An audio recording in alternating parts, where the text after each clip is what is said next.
So I'm going to turn off Lane County and look at my census data down below. And I'm going to turn off my school points. And I think just so that I can keep track of stuff, I'm going to make the school buffers hollow, but so I can kind of still see where they are. And I'm going to zoom into just one of these. Now, the census data, if I look at the census data, if I look at the attribute tables, I can see that I have got information for the number of housing units, how many are occupied, the population for that that little polygon. I've got the number of Hispanics. I've got a lot of age data, females, total females, females under 5, 5 to 9, 5 to 14. I've got a huge amount of data in each of these blocks. So if I click on, let's click on this little block right here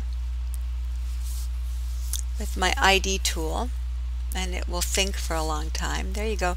So for that census block, it tells me that nope, I'm picking the buffer. Let me go back and do the census. I'm wondering what was going on with that. Okay, so now let me go do that again. From the census layer, if I choose that, it tells me that there are 10 housing units, 8 of them are occupied, the total population is 19.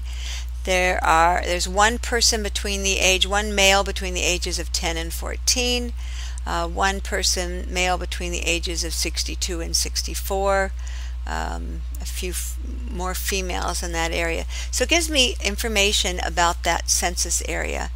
But what I want to know for my analysis is the number of elementary kids that are in this 1 mile circle. So I'm going to need to add a new field that adds up some of these age fields because I don't have that data. So I'm going to open up the attribute table and I'm going to add a field, and I'm going to name my field. What am I naming my field? Oh, elementary kids. Okay, so I'm going to name the field ELKIDIDS. And I'm not going to, I think I'm going to set this as, let's see, and make it feel long integer.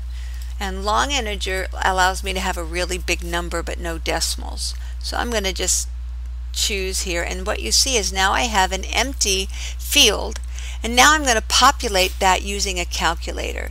So if I click this field and then right click the top and go to field calculator, I'm going to get a warning, and I'm going to say I'm fine with that warning. And then I can add up different fields to create new data. So I can say the males, I want to add up the number of males 5 to 9 plus the males 10 to 14. And I'm just doing up to that age, I believe. And then I want, or am I only doing 5 to, oh, I'm only doing 5 to 9, so I don't want those older kids there. I'm just doing the males 5 to 9 and then the females 5 to 9, okay? And I'm going to add those two together and say okay. And this column, this field called L Kids will be populated. And so I can sort from descending, and I can see that one polygon has 84 elementary school kids in it. So let's zoom to that polygon and see what that looks like. Okay, so that polygon has 84 elementary kids. So I'm going to clear that selection. And right now, if I were to make a quantitative map of the census data, I could map that field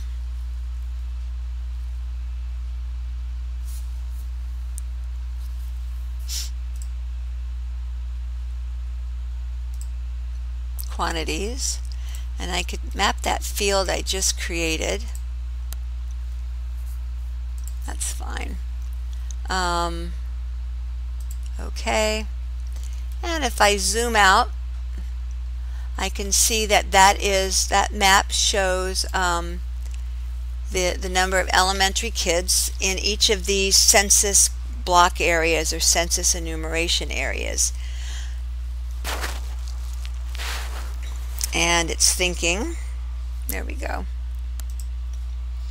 And if I were to, oh, I hate when it clicks on there. If I were to summarize this table, or get statistics on this table, I could tell you how many kids are in that age group in all of Lane County.